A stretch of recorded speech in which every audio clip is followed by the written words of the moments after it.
¿Cómo están? ¿Cómo están todos? Les estoy dando las gracias desde acá, desde París. Una vez más, este es Tony Cantero Suárez. Ya ustedes lo saben, o por lo menos los que me conocen, saben a qué me dedico y a qué vengo a estas redes, 3 veces por semana, y así lo intento. Y es por eso que, aunque un poco tarde, pues intenté salir hoy. No tuve mucho el tiempo de prepararme, tengo visita en la casa, tengo amigos de visita, amigos cubanos. Y bueno, sabe usted, cuando uno se encuentra con cubanos, ni siquiera las reflexiones que eh, hago al comienzo de la emisión, pues ya hoy pueden ser consideradas como ordinarias. Por la simple razón de que los amigos cubanos, como comparten y conocen sobre todas las cosas esta problemática en la cual todos nos sentimos inmiscuidos en estos tiempos, y como usted sabe, cómo lograr la independencia, la verdadera independencia de Cuba, la libertad, lo que se llama la libertad.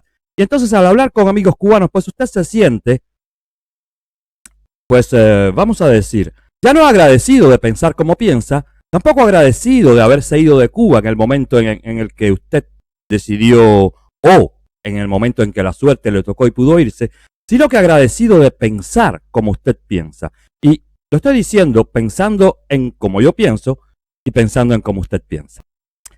Creo que todos los cubanos, llegado un momento, o sea, llegado un transcurrido el tiempo, vamos a decir, desde el día en que o decidimos, como dije, o la suerte nos agarró y nos fuimos, creo que, a ver, ¿cómo busco la palabra para no ser ni exagerado, ni quedarme a medias tintas? Quiero decir, todos los cubanos conocemos y sabemos la razón por la cual nos fuimos. No todos la dijimos en el momento en el cual pues decidimos o nos fuimos. Así puede haber sido así. También yo no decidí el día en que me fui. Y de eso quiero hablarles. Yo no decidí el día en que me fui de Cuba. Fue un día en el cual salí hasta la playa. Iba para la playa supuestamente, con amigos, en un carro. Por el camino me abordaron ciertas personas y me dieron un mensaje que me mandaba una persona que trabajaba en aquellos tiempos, pues, en la unidad de policía de mi ciudad. Esta persona me mandó a decir, y lo puedo decir hoy porque esta persona, incluso sí fue un alto grado de la Policía Nacional Revolucionaria en aquellos tiempos en mi ciudad, pues esta persona también hoy ya no vive en Cuba, como todos los cubanos que, que nos pusimos a pensar. Y lo que les quería decir es que es eso lo que es importante. No es que nos hayamos ido, no es que hayamos inclusive logrado hacerlo de la mejor manera para no interrumpir el curso lineal de la vida, porque ustedes saben, la ruptura a la cual conlleva el exilio es bastante delicada. No todo el mundo la integra igual, no todo el mundo la vive igual y no todo el mundo evoluciona, por lo menos en los primeros tiempos, como la lógica lo dice. Sobre todo quienes venimos de una sociedad totalitaria. Quienes venimos de una sociedad totalitaria no tenemos ni idea de lo que puede ocurrirnos al día siguiente o lo que comenzaremos a vivir al día siguiente de habernos ido del nuestro. Yo no tenía ni idea. Tenía, bueno, la vaga idea que tienen los poetas como yo, la vaga idea que tienen los bohemios como yo, después de haber recorrido Cuba, de haberme sentido de cierta manera independiente desde mi más temprana edad, porque comencé a practicar el deporte. Luego, pues, mis padres me enviaron a La Habana y ahí a los 13 años, pues comencé a conocer la vida y comencé también a experimentar este sentimiento que siento yo hoy y que también siente usted que me está mirando. Si gracias a la vida usted conoce el país en el cual usted vive, usted reconoció la tiranía en la cual usted nació, se crió y valga o vaya Dios a saber a qué edad usted se fue, pero sabiendo, conociendo y sobre todo, un momento, porque tengo a mi hijo que me está llamando. Enzo, ¿va? Estamos mañana. Va a ser muy tarde cuando... ¿Está bien? ¿Todo está bien? Ok, un besito. Dale. Bueno, les pido disculpas, era mi hijo que está en la universidad y bueno, tenía que ver cómo iban las cosas en el día de hoy. Les quería decir, para terminar con esta muela un poco intensa, de la cual he salido después de un diálogo de una tarde entera con de un cubano que incluso, si nos conocemos bien, incluso si compartimos ideas, incluso si estamos, no somos parientes, pero quizás por el apellido estemos algo emparentados, pues tenemos uno de los que yo tengo, es uno de los que él tiene, nacimos ambos en ciudades diferentes, en contextos diferentes, y cuando, por ejemplo, yo decía que en Cuba hubo una ruptura al triunfo de la revolución. Una ruptura quizás necesaria, puesto que al romperse la estructura social en la cual Cuba vivió desde, vamos a decir, desde la fundación misma de Cuba, desde que el criollo comenzó a nacer, hubiera sido muy duro para muchas personas, pues evolucionar en la sociedad cubana. Sobre todo para personas de la raza negra, vamos a decir, que siempre se vieron relegados a clases de segunda, vamos a decir así, a ser ciudadanos de segunda, y esto fue uno de los males mayores de la República. No quiero decir que con la llegada de la revolución esto se mejoró, no, para nada. Con la llegada de la revolución, los problemas raciales se intensificaron en Cuba. Ya no era un racismo de Estado, pero quedó el racismo. Ya no era el racismo de Estado, quiero decir, en 1959, pero habían todavía aquellas reminiscencias del esclavismo cuando llegó la revolución. Cuando esta llegó, el racismo devino un problema institucional. ¿Por qué? Pues porque, mire usted, ¿cómo se lo explico? Dejó de ser el racismo un problema entre nosotros los cubanos y se convirtió en un problema para la sociedad cubana, puesto que más que ninguna otra, o menos que ninguna otra, la raza negra no evolucionaba. La raza negra no encontró un lugar en esa sociedad revolucionaria.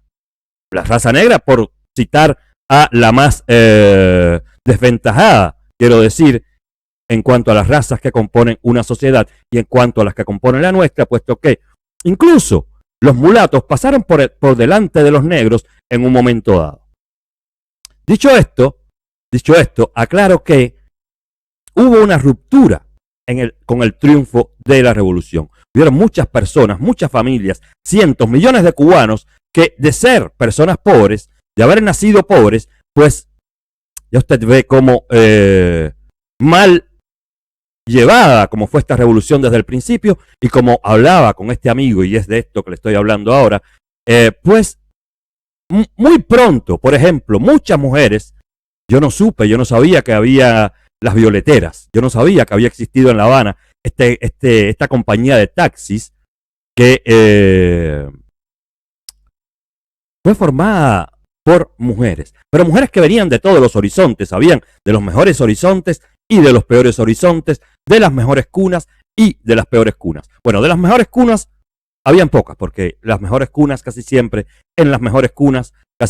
pues los cuidados son más tiernos, son más responsables, y cuando quienes han nacido en esa cuna llegan a grande, pues casi siempre ya tienen medio asegurado el futuro, por lo menos con estudios hechos en el tiempo que la juventud le dio y no después.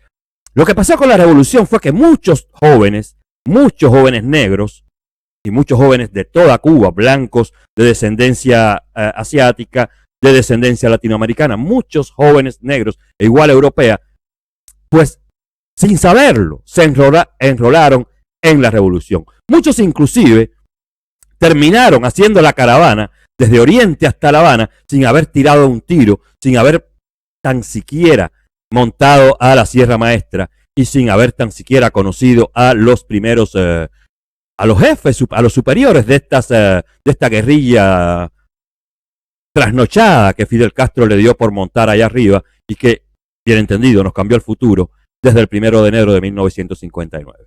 Pero esto, cuando muchos, por ejemplo, los de mi familia que es una familia mulata, es una familia compuesta por personas que antes de la revolución ya iban en camino o de la fortuna, o la tenían, o en camino de realizarse profesionalmente, de realizarse personalmente, o sea que ya tenían un patrimonio, familias como estas, lo perdimos todo.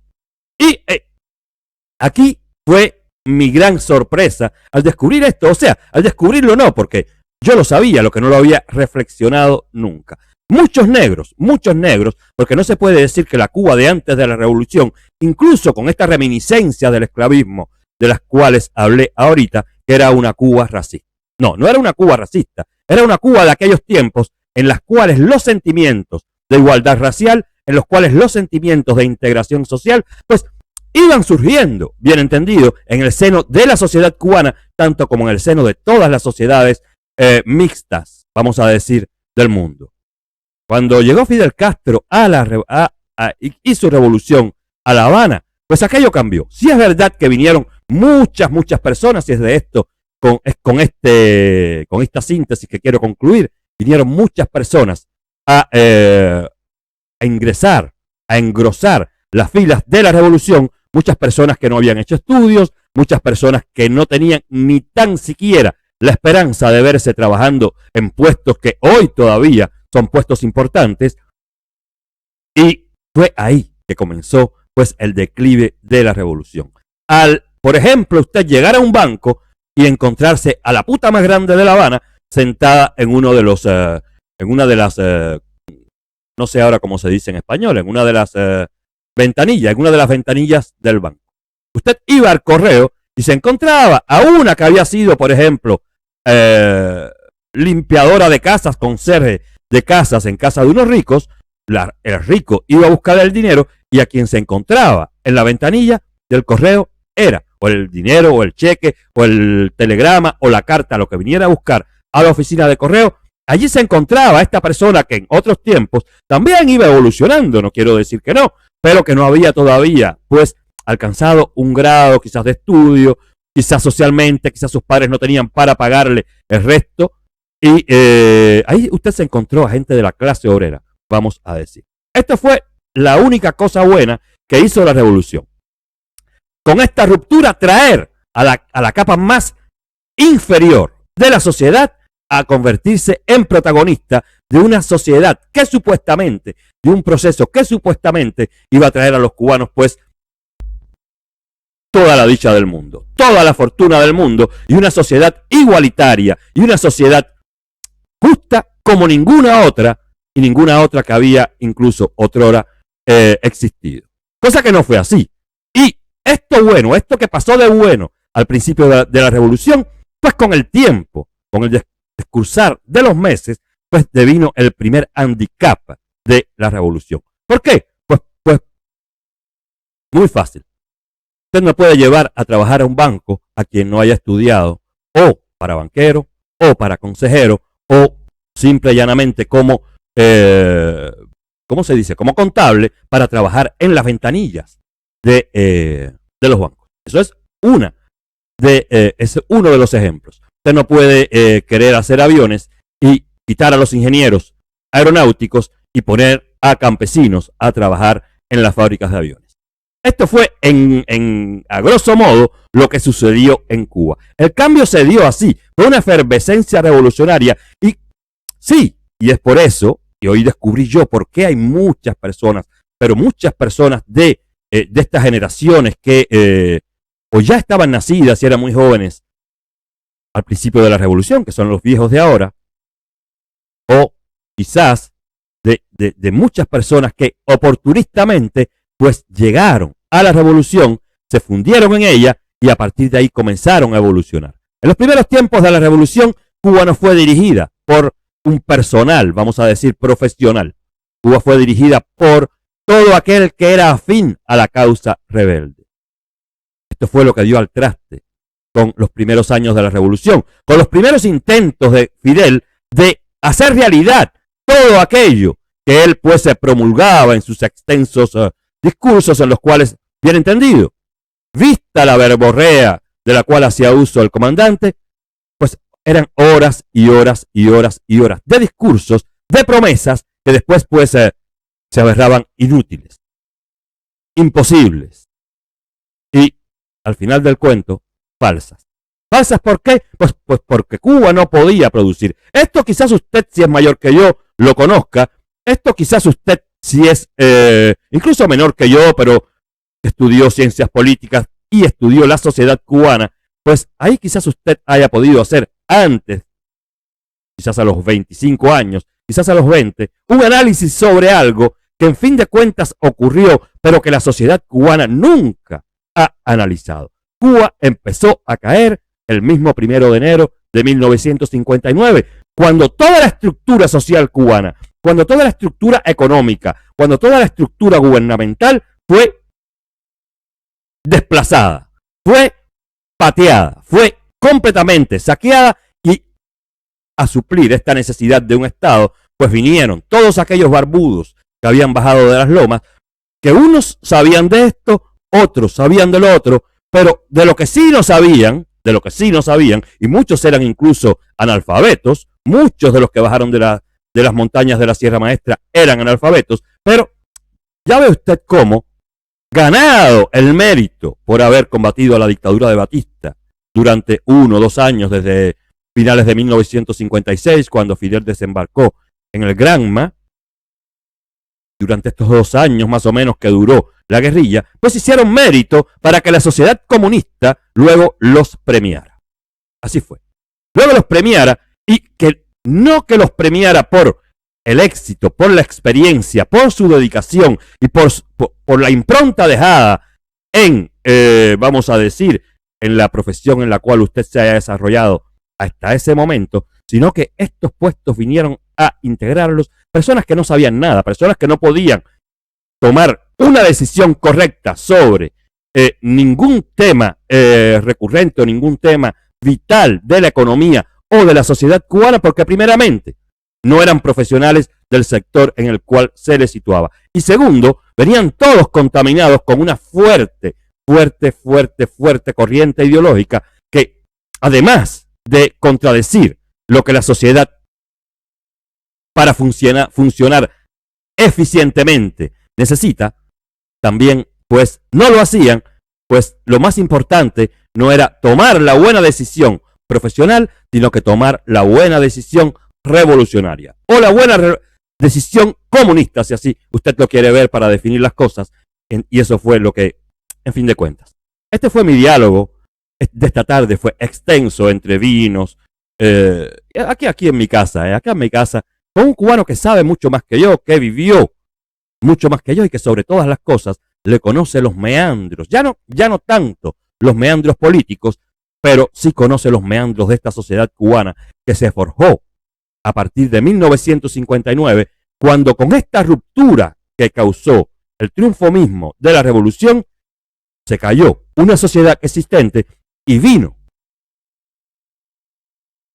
a la palestra una sociedad nueva, una sociedad completamente desestructurada, una sociedad completamente pues desconocedora de los fundamentos necesarios para avanzar, de los fundamentos necesarios para hacer cumplir todo lo que usted prometa. Y ya usted ve cómo está Cuba hasta los días de hoy, ya usted ve cómo ni siquiera hoy, 62 años después de ese triunfo, después de ese supuesto triunfo, pues saben cómo manejar la situación para volver a traer a Cuba pues la dicha, el progreso, el sosiego, la paz, el enriquecimiento, la fortuna.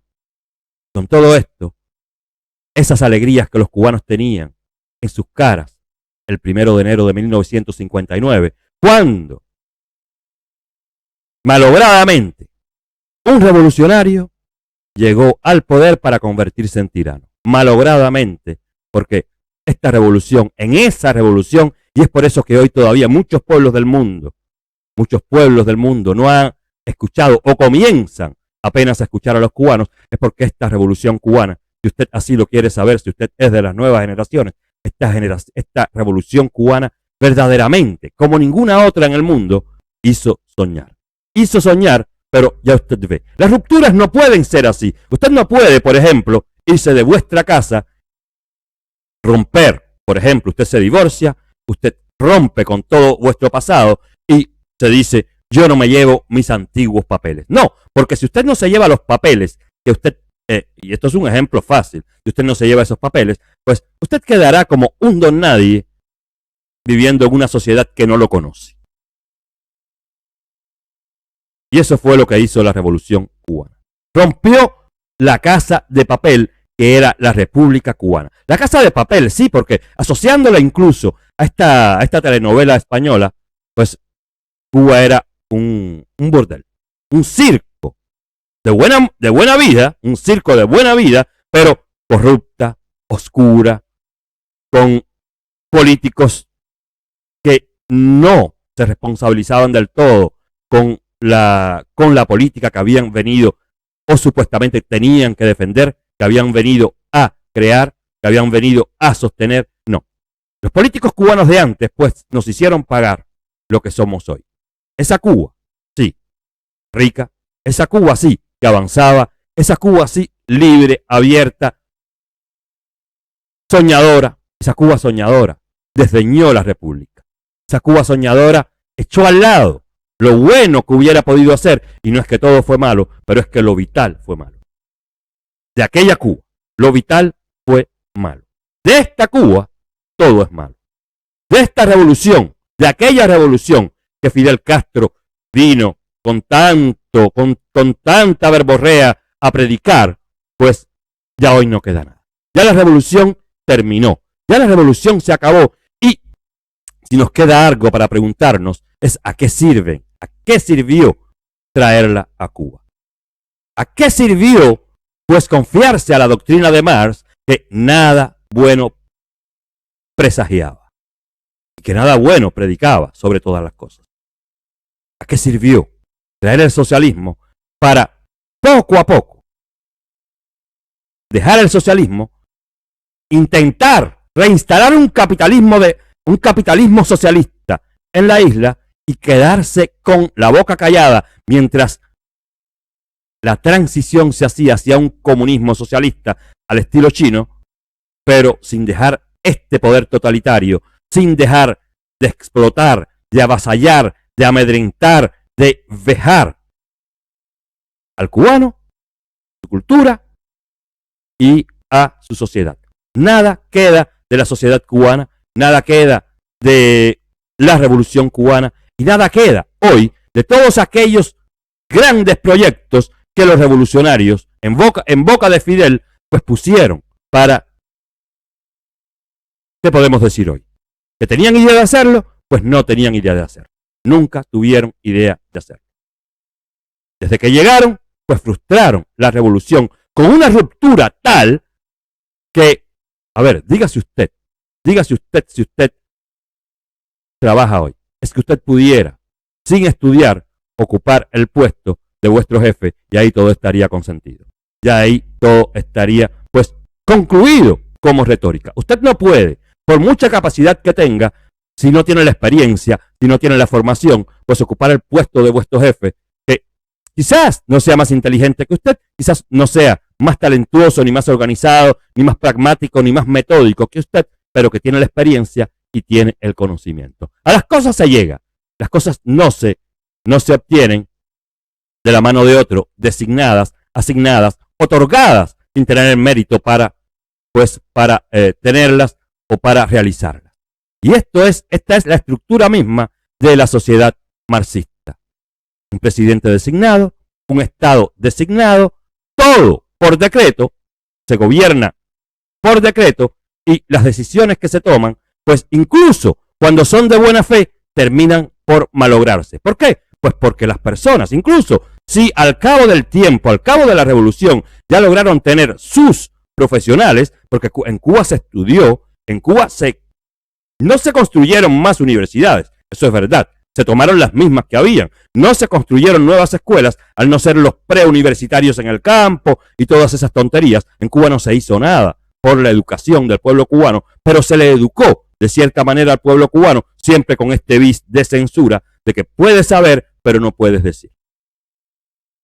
Entonces, con el tiempo, incluso sí, la revolución se hizo de sus propios técnicos, mismo estos técnicos, incluso ellos, que son los que están hoy, que son los que dirigen esta sociedad comunista de hoy, pues incluso ellos tienen tan contaminado el pensamiento, incluso ellos tienen tan edulcorado el conocimiento y tan falta de fundamentos vitales que incluso ellos, si usted los pone a dirigir la economía, si usted los pone a dirigir la cultura, si usted los pone a dirigir lo que usted los ponga a dirigir, tampoco ellos podrán, de la misma manera que no pudieron aquellos profesionales, supuestos profesionales revolucionarios, que Fidel puso en sus puestos al principio de la revolución, cambiando a los verdaderos profesionales. Si era un comercial, pues puso a alguien que nunca en su vida había sido comercial, pero era revolucionario. Si tenía que cambiar un banquero, puso a alguien que nunca en su vida había sido banquero, pero tenía buenas cualidades revolucionarias. Eso fue lo que pasó en Cuba y eso es lo que pasa hoy aún.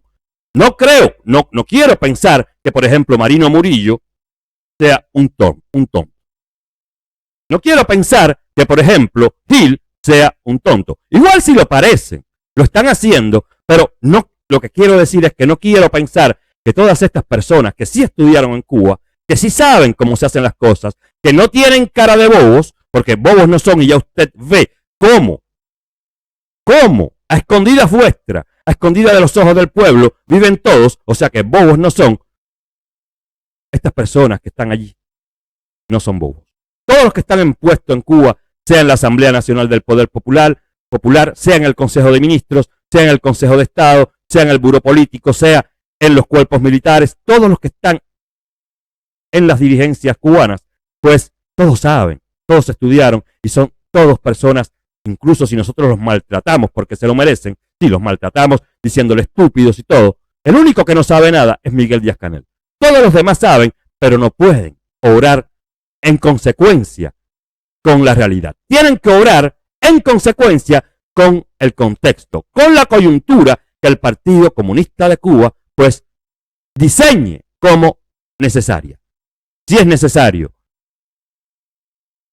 poner la libreta de racionamiento, pues ahí estuvo la libreta de racionamiento, incluso a pesar de que ya en los últimos tiempos, incluso si aún está, nada se compra con ella.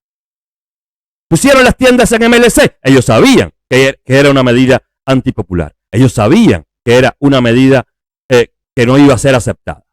Los apagones ahora, ellos saben que son medidas que no son aceptadas. O sea que, de tanto pensar que ellos hacen mal las cosas, podemos pensar que ellos no hacen mal las cosas. Ellos hacen mal las cosas para que usted vaya mal, pero las hacen bien para ellos. Las hacen bien para ellos poder seguir anquilosados en el poder, dirigiéndolo a usted, haciéndolo soñar y, bien entendido, haciéndolo perder el tiempo. Es lo único que se logra. ¿Por qué? Porque esta gente, por capacitados que estén, no podrán nunca, pues tomar una medida económica adecuada. No podrán nunca tomar una medida de justicia social adecuada. No podrán nunca hacer como en democracia, porque si hacen como en democracia, pues entonces sí, que no podrán instaurar ese capitalismo socialista al cual todos los socialistas siempre llegan. Siempre. ¿Cómo hará Cuba? Ahora, fíjense ustedes, ¿cómo podrá hacer la revolución cubana si no es poco a poco ir transformando el sistema y pues caer en esa canal de socialismo de Estado con economía socialista? No podrá, no hay más nada que pueda hoy hacer el gobierno de Cuba, incluso si aparece una nueva teta, si los mexicanos se prestan para hacer la nueva ubre blanca, incluso así no podrán, porque es que amigos, aliados ricos, ya no les quedan. Aliados con poder, ya no les quedan. Aliados con influencia, ya no les quedan. Nadie podrá salvar a la revolución cubana. Entonces podemos todos decir que la revolución cubana se acabó. Que lo que está en el poder hoy es una camarilla de ampones que lo mantiene por la fuerza. Que lo que está en el poder hoy es todo lo incongruente que como dirigente pudiera existir, que se mantiene ahí porque son unos, ¿cómo podríamos decirle? Tiranos, dictadores, delincuentes. ¿Qué más a usted se le ocurre para nombrar a los dirigentes de la revolución cubana? Hoy no existe revolución cubana. Hoy no existe socialismo, hoy existe un Estado fallido que, dando sus últimas patadas de ahogado, pues está intentando, salvándose, intentando salvarse, pues está ahogando a su propio pueblo. Esto es lo que han hecho toda la vida desde 1959 y este es el momento en el cual lo están demostrando porque, a ver, cuando las cosas van bien, cualquiera sonríe. Es cuando las cosas van mal que hay que tener la capacidad y la sangre fría para incluso si usted no quiere, incluso si a usted le falta el deseo, pues sonreír. Ellos están sonriendo. Porque no se puede decir que no hemos visto a Díaz-Canel sonriendo, fingiendo que la realidad existe, olvidando la realidad, haciendo caso omiso de las justas demandas del pueblo cubano. No podemos decir que en todos esos encuentros a los cuales él fue, ya vieron lo bien vestido que fue, ya vieron a su esposa lo bien vestida que fue, pues entonces, a usted no, a ellos sí. Acabaron. El comunismo es una doctrina de envidias.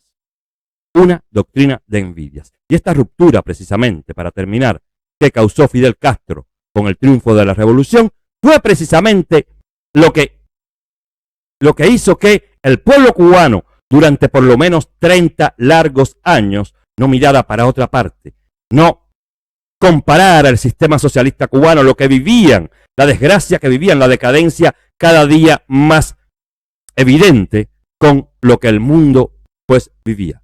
Y ya vemos cómo el mundo avanzó. Y Cuba se quedó allá atrás.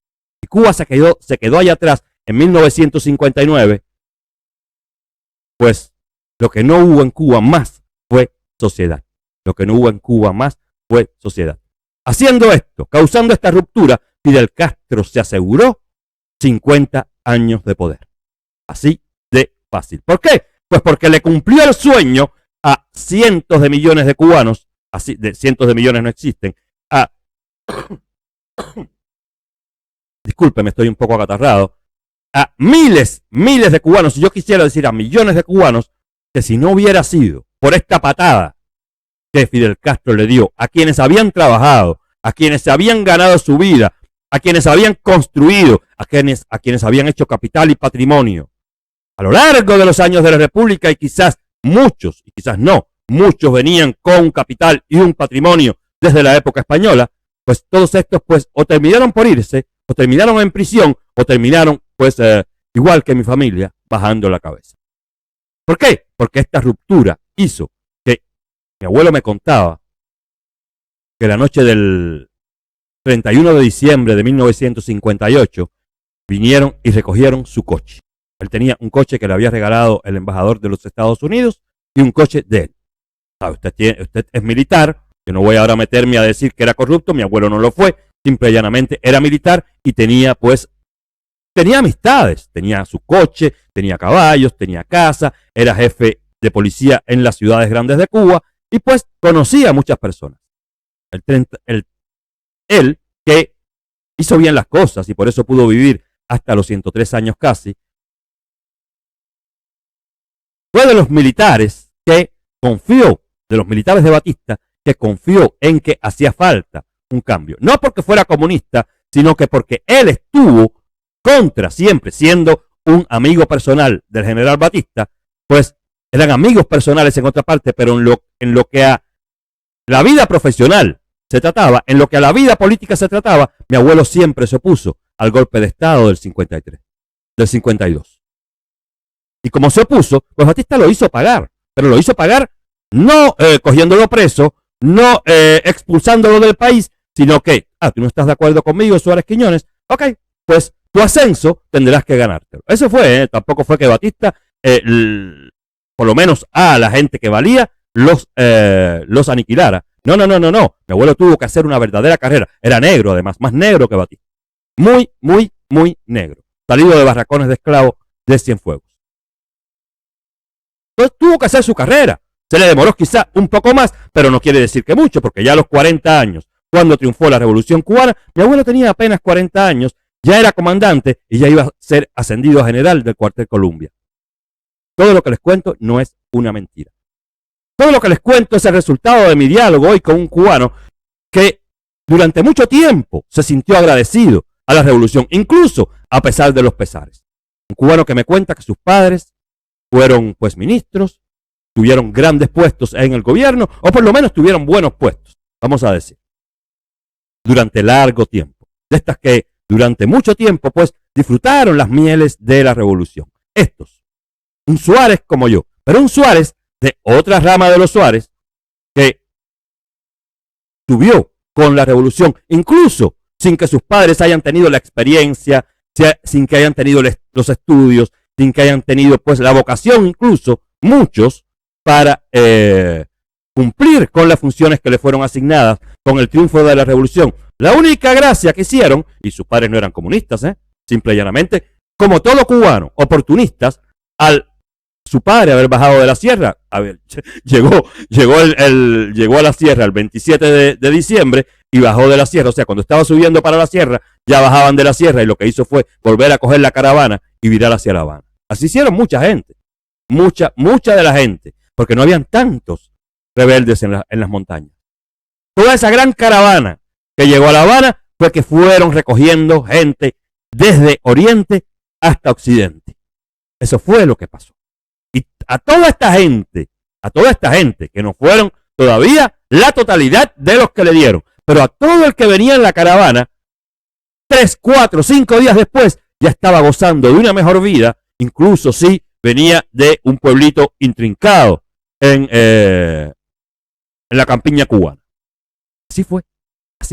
Y muchos de ellos se vieron de la noche a la mañana con casas en La Habana, de las mejores casas, con villas en La Habana, con coches, con puestos de consejeros, con grandes puestos incluso, sin haber nunca estudiado. Claro, la revolución se ocupó de formar a esas personas lo más rápido posible.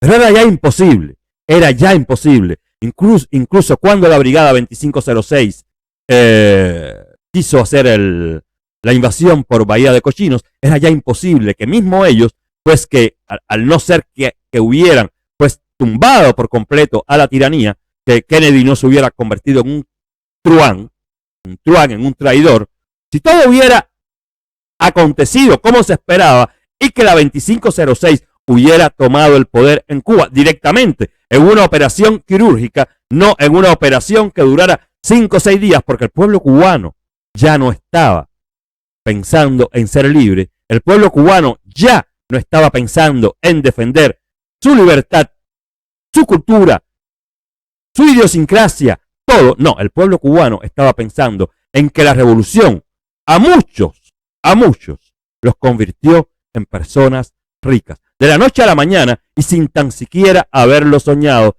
el día antes. Es por eso que comencé diciendo que el día que yo me fui de Cuba, yo no lo preparé.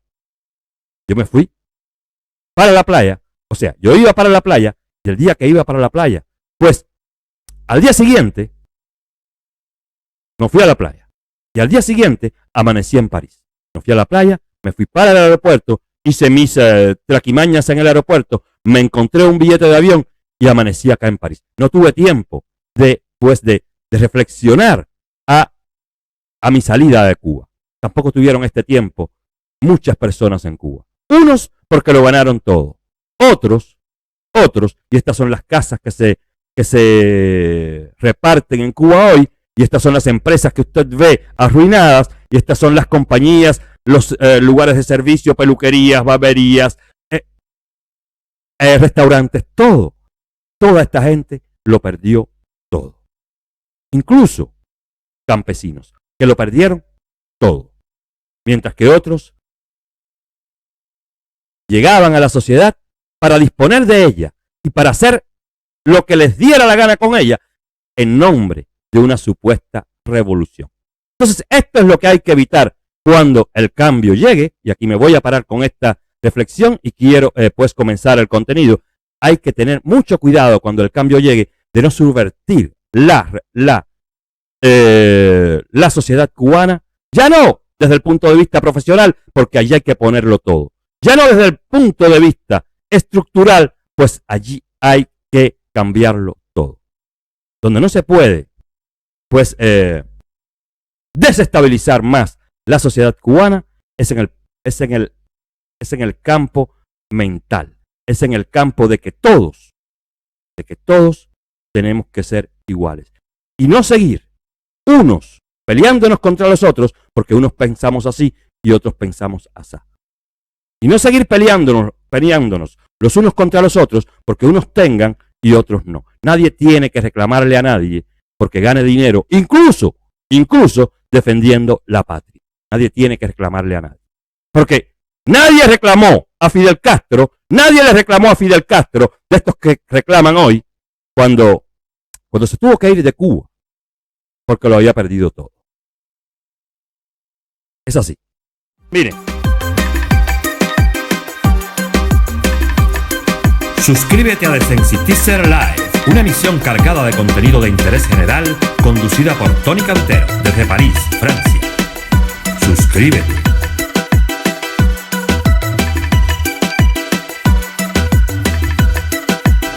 Suscríbete a The Sensitizer Live. Suscríbete. Suscríbete. Suscríbete a The Sensitizer Live. Suscríbete. Suscríbete.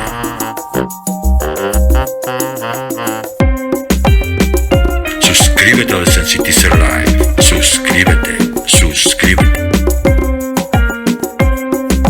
Suscríbete a The Sensitizer Live, una emisión cargada de contenido de interés general, conducida por Tony Cantero Suárez, desde París, Francia. Suscríbete. Suscríbete a The Sensitizer Live. Suscríbete.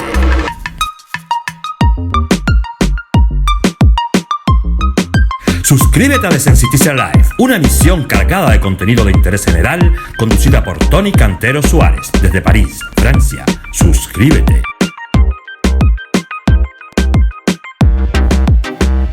Suscríbete a The Sensitizer Live. Suscríbete.